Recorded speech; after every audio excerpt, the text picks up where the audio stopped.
Welcome to Bound by Books. I'm Tina Moss, author of sci-fi romance, and I'm joined today by Sherri Hayes, and I am author of contemporary and BDSM romance. How are you today, Tina? I'm good, but I think your comment before we started podcasting about needing a clone, yes, I would like to order 5. Yeah, Just like one for I'm each right thing. there with you. I'm right there with you. I get torn between so many different like the hats that I have to wear. It Mm-hmm. seems like there's so many that are like they're part-time hats, but there's so many of them that Right. you might as well be. I mean, every 2 is supposed to be a full-time job, right? Yeah, So that doesn't work like that. Part-time actually just becomes full-time, and then full-time it becomes really does. overtime. It really, really does. Yeah, I ran in here from because I've mentioned before, obviously, the listeners who have, you know, been listening to us for a while may remember that my husband and I own a woodworking business, and I literally ran in here with no minutes to spare before we were supposed to record this. So I was like, I had 7 minutes to run around and get myself prepped and ready to go and grab some water and yeah. So here we Awesome. go. Yeah, I was Put our actually put our early, riding but hat on.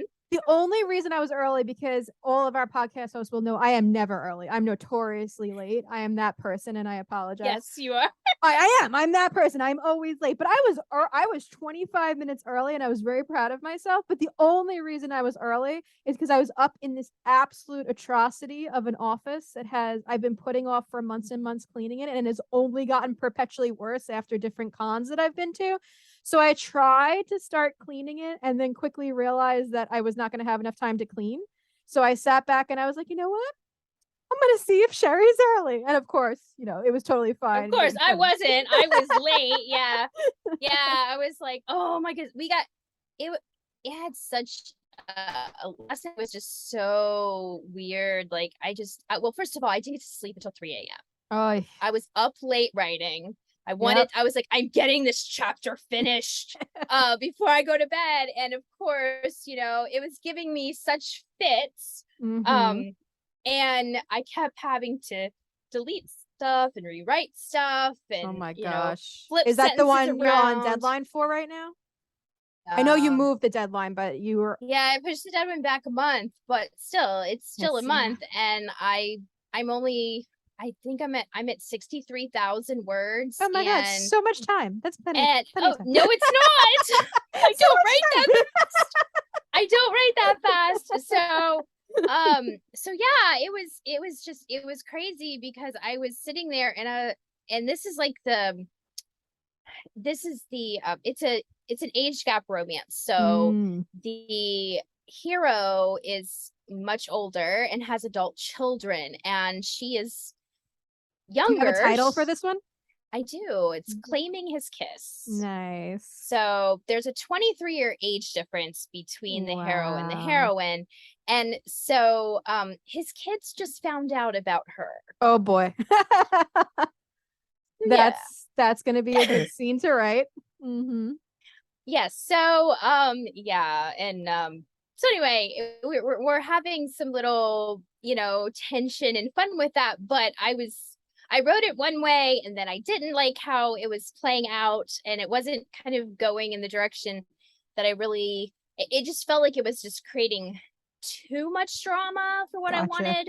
Mm-hmm. So I kind of twisted it around, and I thought about again, I was actually talking to well, I wasn't really talking to I was in a conversation on Facebook with somebody who asked is like, "Hey, authors, what do you do when you have like all these different storyline ideas? Like you're Mm-hmm. halfway through a story and you have all these different avenues that you can go down. How Mm-hmm. do you pick it? Like how do you pick which one Which you way? do? Like which ones you do and which ones you don't?"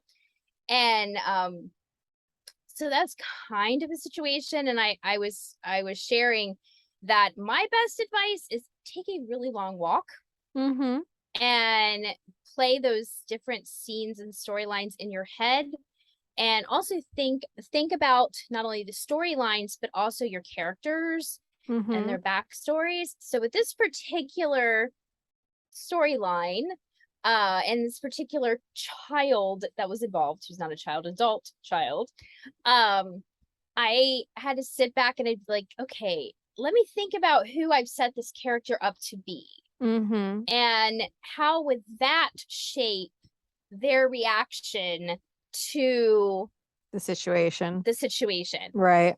So, again, had to rewrite some Oh stuff. my And gosh. yeah, I rewrote the, like half the chapter. It's so funny because our topic for today is talking about marketing a romance novel, right? Or marketing a romance in general. It could be a series Yeah. also.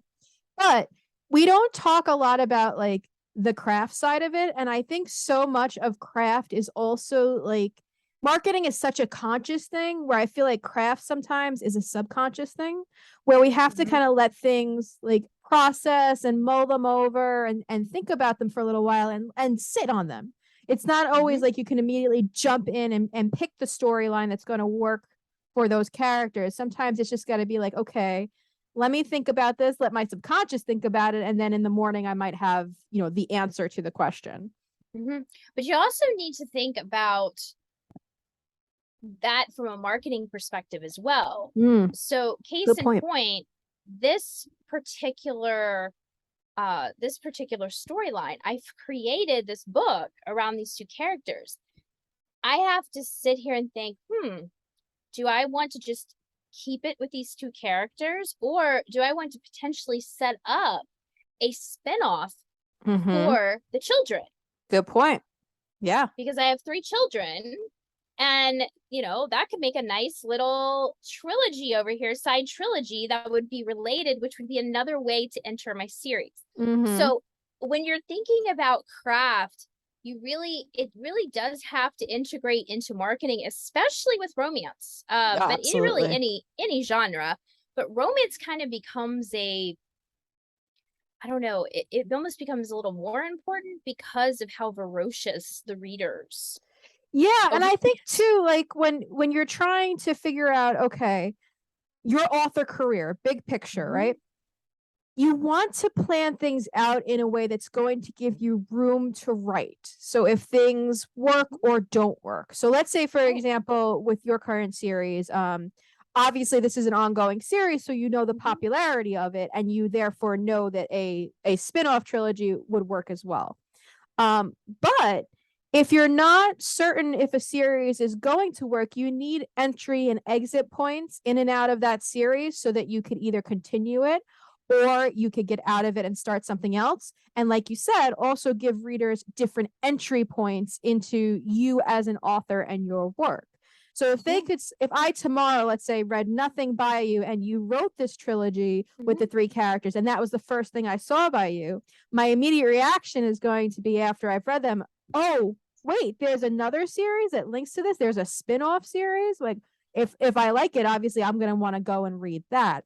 So Right. that's great from a marketing perspective too, is that interconnectedness of the things that you're writing. Yeah, I mean, it really does when you're thinking of writing books, especially series, you really do have to be conscious of the whole big picture. Mm-hmm.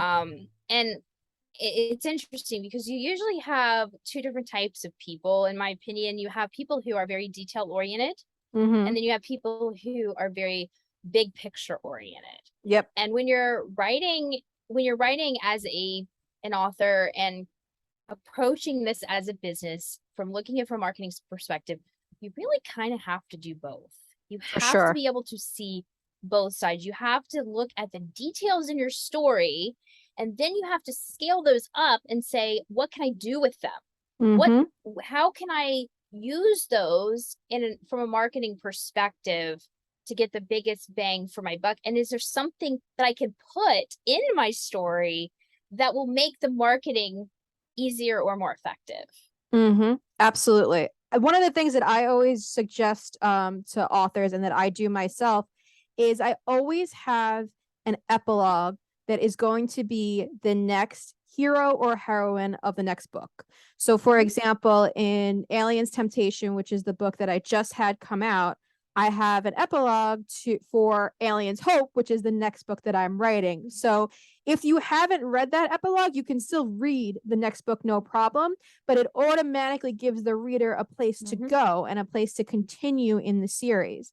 I also, in doing the sci-fi romance world, plan things so that it makes sense in the order that the reader is reading. So let's say a reader comes in book 4 of a series. There's a lot of backstory that they may not know. So you have to kind of reintroduce, but not too much, because you don't want to bog down the current story. You have to give just enough details so that the reader's not lost. Yeah, you can't, and that's where I think, again, where the craft and the marketing come together, because you have to, like you said, provide enough information so that any new readers are not lost, but you can't info dump in order to do that. Exactly. And for those who do not know what info dumping is, if you've been writing for a while, I hope you do know what info dumping is. But if you're new and you don't know what info dumping is, it is essentially telling, like, just writing paragraph after paragraph after paragraph of the character's backstory or background of the situation that they currently find themselves in. So you're setting up the story, but you're doing so and you're literally just throwing all that information at your reader all at once. And that's really, really bad. Unfortunately, I read something from an author friend of mine that they had written 5 years ago, which was one of their first stories. And I was like, oh, I don't know if I can get through this. This is just info dumping all right up to, and it was losing me. Like, I was totally losing interest. And that's unfortunately what info dumping does. And when you do it, a lot of new authors will do this in the first chapter of the story. And it's the worst place to do it. If you are going to info dump anywhere in your story, do not do it in the first 3 chapters. Exactly. You really want that information like speckled throughout the story so that the reader is coming along on the journey and able to understand without having like this just massive, here's all the information that you need, and that's essentially boring. And that really parallels to marketing too, because in the same way, like when you're marketing a book, you don't want to give the reader everything. You don't want to tell them like, here's the beginning, middle, and end of my story, because then frankly, why do they have to go read it? You know, you think of like trailers, like movie trailers, right? They give like the highlight points. They don't give you the whole movie, although some of them are becoming more like that. So don't think that's the best idea. You really want to sprinkle it for the reader and lead them into, you know, reading the book. You don't want to just give everything over at once. You really want it to be a teaser. I mean, you want it to be like, you want to just give it just that little bit, and it is a fine line. It's just, and that does take a bit of trial and error on the author's part, because I mean, we're specifically talking romance today because that is our background, but it is a little bit different in every genre. Like, every genre is just a tad bit different as to what you can tease with and what you can't. For example, I know with my BDSM stuff, if I'm going to teasing something where it's specifically showing the dominant subdynamic, that is appealing to my readers. Right. Because that's what they're looking for when they're coming to a BDSM romance. That and the steam. Yeah. But for you, I would assume that a scene like that may not be as vastly appealing for your readers because your readers are more sci-fi oriented. Well, it's interesting. It depends on, so my books are very steamy. So there's definitely room for the steamy teasers. But ironically, one of the teasers that I had do the best is actually this this moment in the book that's kind of climactic in the sense that, you know, it's they're standing down the enemy, so to speak, and the heroine insists on standing beside the hero. Like, it's a very impactful moment in the story. And I decided, you know what, I'm gonna let that's not a moment I would necessarily show, but I said, you know what, I just want to see how this works. I'm gonna show the readers this teaser of what they're getting, this dynamic scene, and see what happens. And that is actually more popular than my spicy teasers. So that was an interesting learning Oh, experience for me in marketing, in the sense that, like, oh, maybe some readers are really looking for that action oriented scene over the spicy scenes. I'm wondering if it was more the emotional impact and the For overall, like sure. what it meant. And I think that goes in line with the like we've talked about in the past about blurbs and making sure you're focusing on the emotion Mm-hmm. versus the like step by step telling of the plot or Right. even the setup of the plot. And that kind of goes with it. It's providing that little teaser, and trailers, movie trailers are supposed to do the same thing. That's kind of the point of it. That's why they use the music that they do and the scenes that they do, so that they've got this ebb and flow, but it's to take you on an emotional journey so that by Mm-hmm. the time that you end that 30-second trailer, you are emotionally invested in wanting to find out what happens next, like Right. how the story unfolds. So it's not any different when you're marketing a book, no matter Mm-hmm. what the genre is. Um, let's talk specifically, since we're kind of focusing on romance today.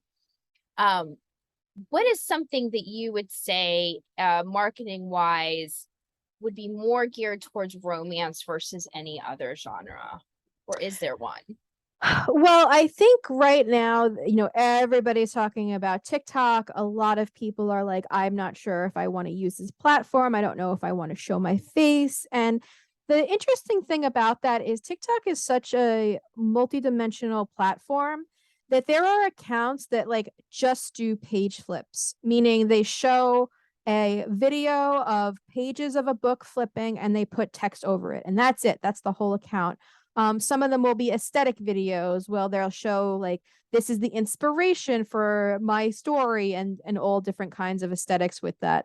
Some will do a candle in the background next to a book, and then it'll be text over the screen. So you can do a lot of things that are not based in showing your face. But I do think, even though there are different genres on TikTok, that romance in particular, because book talk is so heavily geared towards romance, does really, really well. So, from the perspective of marketing, you want to think about different platforms and what you can do on different platforms. So, in the case of TikTok and also Instagram with their Instagram Reels, you can do those types of videos where you take these poignant moments or these steamy moments, depending what you're trying to convey, boil them down to like 4 lines of text at most and put them over a visual. And that is your marketing platform. And that's very specific to books in general, but to romance Mhm. specifically. What about you, Sherri? Yeah, I would say when you're doing romance, again, it's a lot about the emotion. You're appealing, your vast majority of the readers of romance are women. And so you kind of need to take that approach with that when you're considering your marketing. Again, emotional appeals are very, very things, but think about what specifically appeals to women. Mm-hmm. You don't want to do I mean, if you're doing like this big fight scene, that's probably not going to get you a whole lot. Well, I mean, unless it's 300 and they're all shirtless and like Well, that. that's a little bit different, but it's also not romance. Are you sure? Could be. I think. But I mean, yeah, you need to kind of look at kind of that big picture. You also need to think, like for you mentioned Instagram Reels. I'm not a TikTok person. I don't particularly, that's just not my thing. Plus, I don't need another thing to do on my plate. But the platforms that you are on, figure out what is going to be most effective on that specific platform. Mm-hmm. For example, for Instagram, I am on Instagram. I don't post a lot on there, but Instagram Reels is way more effective than just doing posts. Mm-hmm. It Yeah. that's just how the Instagram algorithm is set up. For perfect example, I released last month the print version of Change, the 5th book in my Finding Anna series. The book itself came out 2 years ago. Mm-hmm. Actually 2.5 years ago now. But there had been some hiccups and I didn't actually get the print version out. So I released the print version. So I went on and did a video and held up my copy and was like, it was just a simple video. It was like, you know, that it was going to be, that the print version was coming out next week, make sure you get copy type of a thing. And I had a longtime reader. She's a huge fan of the series, and she didn't realize that it was out. She Wow. had no idea that the book had even came out. She had read the first 4 books. She owns all the first 4 books, both in ebook and in print, and my hair is going crazy. And if you're watching on YouTube, I literally have like strands of hair like twisting around my microphone into my face. But anyway, but she owns ebook and print copies of all of the books in that series. So big fan. And she had no idea that the book was out, even though it had been out for over 2 years. Mm-hmm. And she wouldn't have known had I not done an Instagram reel. Right. Exactly. So I think So that's a really good point too, of like understanding how the different platforms work and where you want to concentrate your energy, because we have a finite amount of energy. So you can't, dedicate 100% to every single platform. You will burn out and then you won't write. But figuring out like so my platform back in the day used to be Twitter. Twitter was my biggest platform. Like I had the most followers on there. I had fostered a community. I have friends from, over a decade ago that I met through Twitter that I still am friends with today.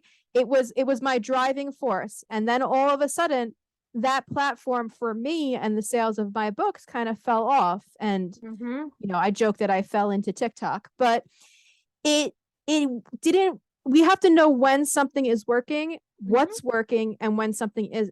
Now there's plenty of authors who Twitter still works for and it works great. For me personally, a couple things happened. I didn't find the platform as engaging and interesting anymore.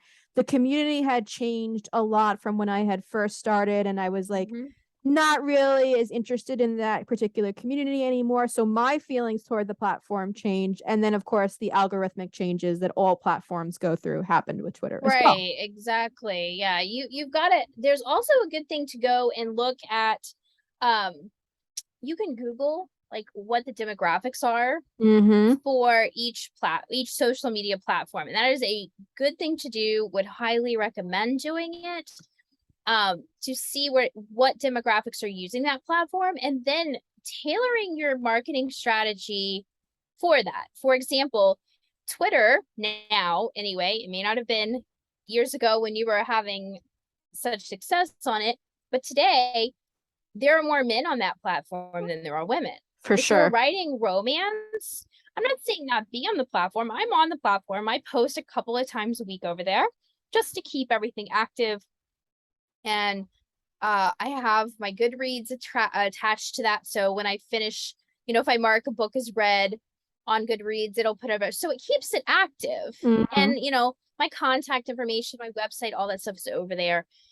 So I have a presence, but I don't put a whole lot of energy into that. Exactly. That's the same for me. It doesn't make sense to, when the vast majority of my readers who are women are not on there. Right. I mean, I would imagine yours are on Instagram. Yeah, Instagram and Facebook. And I say, and again, it's kind of interesting because the Facebook for me actually is a fairly decent platform, because my readers, even my female readers, tend to skew older. Yep. I don't write YA. I don't write new adults. I write more adult characters. My youngest, with the exception of my Finding Anna series, my characters tend to be 28 and older. Mm-hmm. And I even have some characters that go up into their 40s and 50s. So I have much more mature characters, and I don't tend to get into a lot of like over the top angsty drama that's more teen drama, right. angst, Well, that YA feeling. Right. Well, one of my biggest pet peeves with let's say older romance that's not indie, because Indie's actually moved away from this for the most part, which I'm so glad. But the basically the non-conversational conflict, where somebody has been told that somebody has done that the hero or heroine has done the miscommunication trope. Yeah, the whole miscommunication trope. Yeah, it's a bad one. Drives me nuts. It drives me nuts. So, luckily with the evolution of the indie authors and indie books, that's not as prevalent. Whereas when everything was traditionally published, that was huge. Harlequin, that was like a trope in like 99% of their books.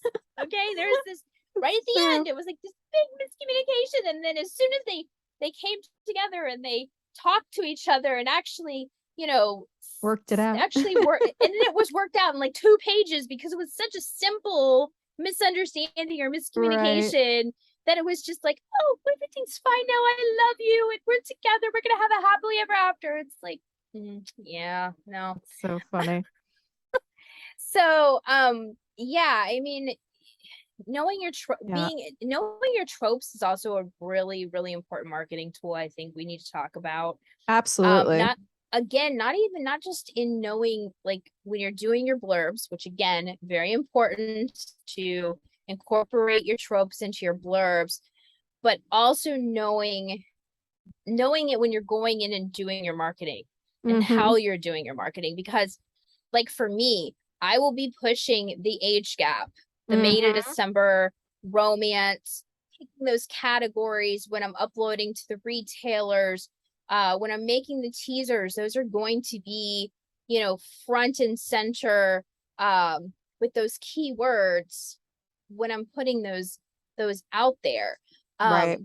So that's important too, because you do have readers that are specifically looking for those types of books, and you want to be able to find those right readers. And I think it's important too to understand who those readers are that are looking for those specific tropes, right? So it's not just only a matter of that your characters skew older and therefore your readers skew older. No, not necessarily. Who is looking for that age gap romance, right? Who is the ideal reader in your mind who is, typing in age gap romance and then sees 20 plus years, most likely you're right. That is going to be a reader who is not Gen Z.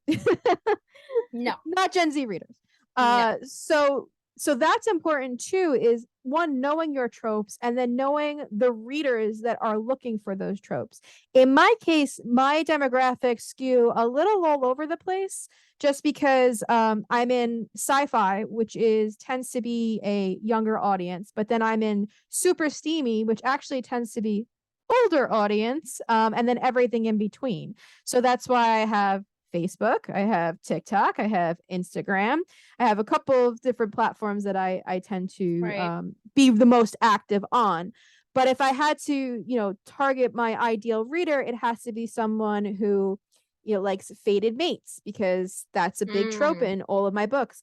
Found family is a big trope in all of my books, right? So automatically when I say those things, like a certain picture of a reader comes to mind. Like that person is then who that I'm talking to on the different platforms, which I think is sometimes missed in marketing as well. Is it's not that you're ideally at the end of the day, you want to sell a product. And in our case, we want to Yeah. sell books. But you're not selling the product the way that, a car salesman sells a car, right? You're not pushing it down the reader's throat. You want to almost do it like you're talking to a friend. Like you're calling up your best friend and telling them about this amazing book that you read, and oh my gosh, it just happens to be yours, right? That's kind of the vibe that you want to give. You want to have this marketing that is organic and natural, because as you were talking about, women in particular, we respond to more emotional content. We want to have the connection. We want to have the engagement. We don't want to have it, shoved in our face, basically. So that's another point too, is how do you make that connection with your audience? Right. And I think that leads us into newsletters and Yes. mailing lists, because that is the perfect place to connect with your readers and to build that emotional bond with them. Not only on a personal level where they get to know you, but you can introduce them to your story, start kind of leaving little nuggets of information. It's like, oh my goodness, I wrote this, this crazy scene today. And, sharing those little tidbits of information, sharing little teasers, building that relationship. And there's no better way to get newsletter subscribers, get people to sign up for your email list, than to use little story tag, little separate stories, extras that they can get by signing up for your newsletter after they've read one of your stories. So you actually don't, because they've already got that emotional connection with the story. They just finished your story and hopefully they absolutely loved it. They're emotionally invested. And so now you're saying, here, you want more? Sign up for my email list and you can get this extra bonus scene. Yeah, this bonus scene, this behind the scenes, this, you could do anything really, this artwork of this, of scene or so. You can do whatever little extra you want, but you want some sort of a bonus that they can get for signing up for your newsletter. And so that you're adding to the connection. And it kind of goes back to that, they say, like, it takes somebody seeing something 7 times before they think. So think about it kind of in the same vein. Like, your book is the first connection, then they're going to hit your sign up for your email list, and you're going to read another thing. It's a second connection. And then every email that you send to them, you need to continue that connection to build that connection. So how I know you're signed up for my newsletter. I am. So what are some of the things that you because as somebody who's actually reads it, what are some of the things that you like or dislike from that? Let's do a kind of a analytical thing. The things that I really like with Sherri's newsletter is she uses her newsletter kind of in the way that I use my reader group. Sharing like personal stories that you're not going to get anywhere else from her, about her day or about things that have gone on or about how she's feeling about her writing process, or basically you get the behind the scenes look at Sherri. So it feels like you know her on a more personal level than you would get on regular social media platforms. And that's the thing that I adore about your newsletter. It's like, oh, how nice. I get to see this story, or I get to see this picture of, of her animals or something like that, right? Or the mouse that invaded my mailbox. The invasion of the mouse. But that's something that, builds that connection in a way that is very personal. And so it's not just about, like, I'm not connecting necessarily with your books in that way, but I'm connecting with you as a person and as an author, and I'm therefore more invested when you're then selling me your story. Right. Because people are more, my rule of thumb has always been, what you're sharing on your social media platforms should be different than what you are sharing with your newsletter subscribers. Yep. And if you decide to do Patreon or Subscribestar or one of the other subscription type services, what you're providing them should be a step above what you're providing your newsletter subscribers, because they're paying for that. Right. So you need to, again, that's kind of a marketing strategy that really you need to think about before you ever launch that. I launched my Patreon 2 months ago, and with the goal of my Patreon subscribers get to read my stories as I write them. So I went with that. Got my start writing fan fiction. That's how I got my start. So I was used to writing a chapter and putting it up online. Mm-hmm. You know, and back then I didn't have an editor. I didn't use editor, you know, it was fan fiction. It wasn't getting published.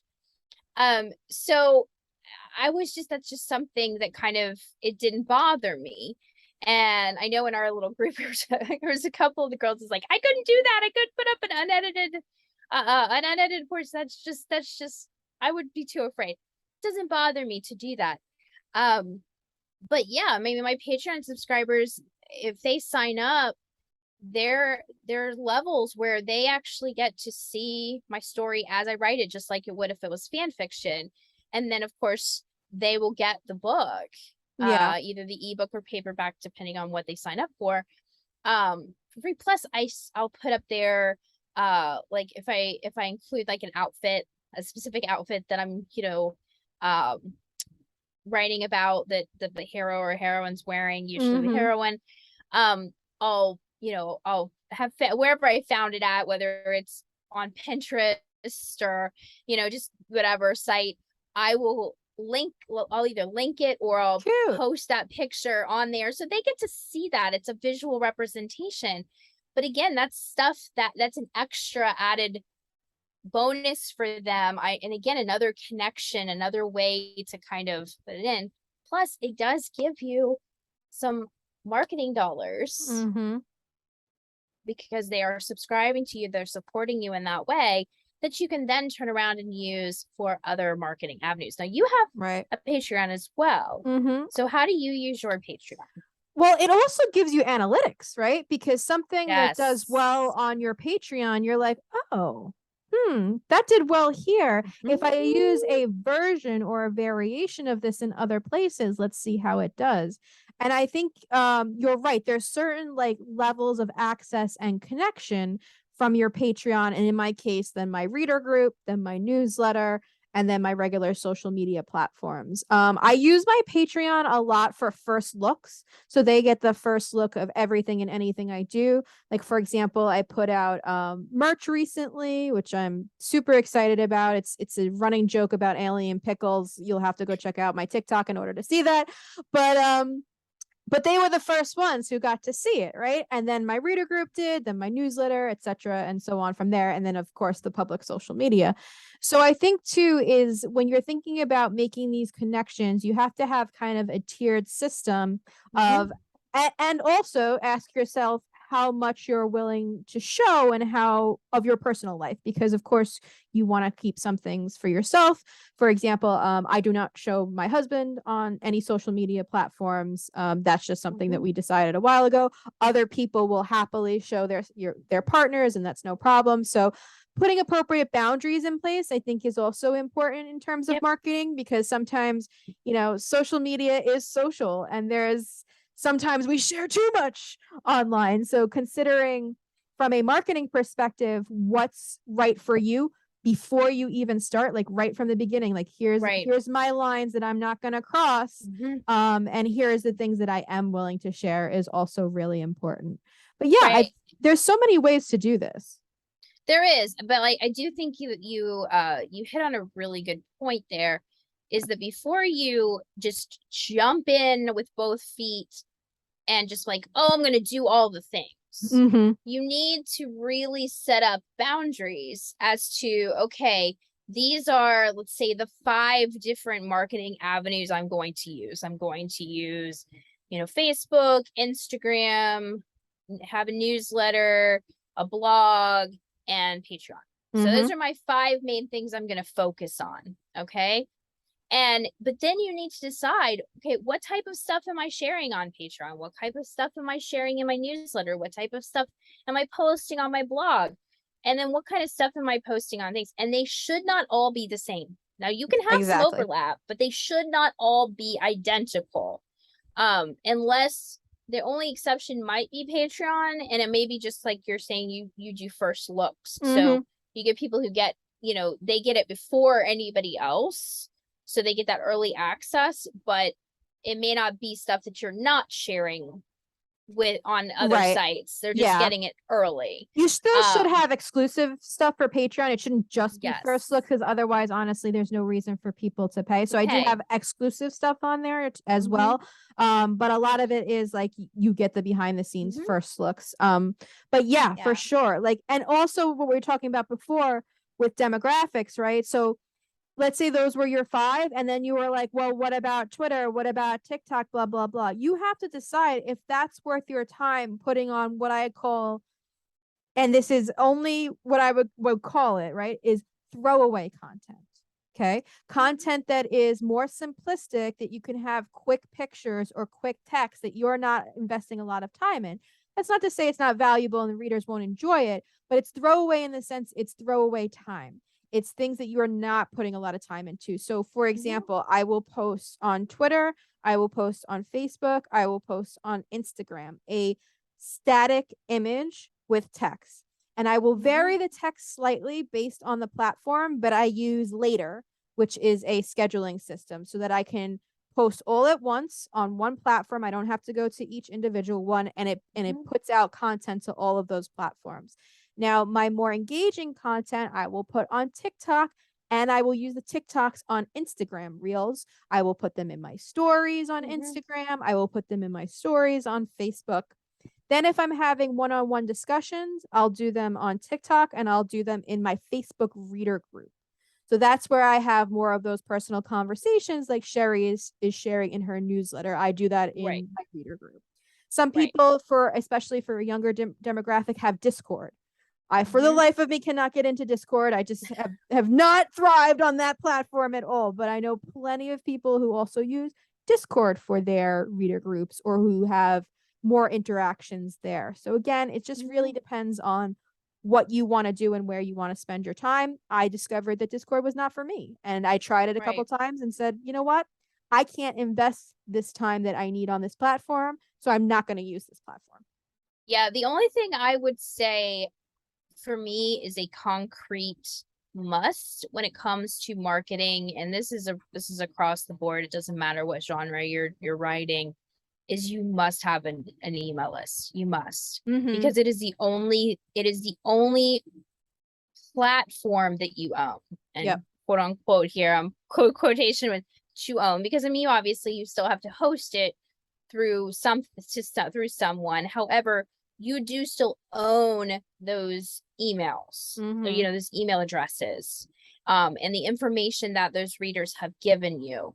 Whereas, Facebook could take down your page tomorrow. Instagram could lock you out tomorrow. Same with TikTok and Twitter and all of those things. They can all things. And even Patreon. Patreon has, on occasion, been known to say, nope, we're not going to allow you to be on our platform. We're going to lock you out and just, disconnect your account. So while those are all tools that you can use, you cannot be 100% totally reliant on them, which is one of the reasons why, in my opinion, you do need to have at least 5 different things. And that's why I kind of was like, at least, and you can have more, but you need to have at least 5, because everybody, plus readers have different access levels that they want to have connection with you. Some of my readers, even though they're fairly loyal, they don't want to be on my email list. They just don't. They would much rather follow me on social media and just check my author page every once in a while, or follow me on Amazon or what have you, just to get those alerts when new releases come out. They don't want to know about my day or my week, or my writing process or anything like that. They have no desire that. They just want to know when a new book comes out. That's all they want. Exactly. So, and I think another good thing with a mailing list in general is because you do own access to that, you can decide what you want to do with it, right? If you want to, you can separate it out. So even for the people that, let's say, just want access to new releases. So Sherri, for yours, you could send out an email and be like, hey, if you're done with me sharing my weekly stories and you just want access to my new releases, check this box here. And you can push them to a sub list that just has that. So you have a lot of control when it comes to your mailing list that you don't have on the other social media platforms. Exactly. One piece of advice I would say is download your mailing list every so often from the platform, just in case. We're not saying that, you know, the mailing platform that you choose to use is going to suddenly disappear, but just in case it does, if you have an Excel sheet or a Google sheet or whatever, a list of your names and emails from your mailing list, then you have access to that and you can put it into another service provider. So Right, exactly. So yeah, and that's kind of goes with backing up just about everything. Oh gosh, yes. Just Podcasts on backing up thing. have a backup to a backup to a backup. And I say that ironically because I had a here recently I actually had a external hard drive crash on me. Oh my god. Oh my god. Yeah, and I lost Right. 6 years worth of invoices for our woodworking business. Oh, Luckily it was just one client, like one of our big repeat client that we do work for every week. Yeah, I'd kept the invoice from the previous week open on my desktop so that I could just copy that and make the new week because everything would just carry over. Right. Well, anything I had open on the external hard drive, oh god, I'm dying inside any right now, files just got wiped. I was like, oh no. So yeah, cloud storage, but even still, I mean, I would still have a backup of the cloud storage because my levels of backup are insane. Yeah, because the thing is, say you, I mean, heaven forbid, say that you would get laid off or your sales would go down so much that you can't afford, like you have to choose between paying, $7 for, say OneDrive versus, being able to, I don't know, go to, go get, gas or something like that. Who knows? But because where it comes where you have to literally make a bunch of cuts, if you have to cancel that OneDrive, you no longer have access to your books, to your anything you've saved on there. So you need to kind of periodically back up your backups. Back up everything. Back up the backups. Back up everything. I think that is the safest thing that we could possibly leave you with on this podcast. Yes. We kind of went a little all over the place, didn't we? Okay. It's okay. We always go all over the place. Marketing is about connections, especially marketing romance. You are connecting majority with a female audience, and we like those, emotional connections. And back up your stuff. Yes, back up your stuff. Definitely. Well, hopefully you have gotten some good bits of information, whether it was marketing or something else we rambled on about through this podcast. We try to keep it real here. Very real. on Bound 5 Books. So we will be back with 2 new hosts next week. And until then, have a great week of writing. Yeah. Bye everybody. Wait! Before you go, don't forget to like, comment, and subscribe, and check us out on our website, boundbybookspodcast.com.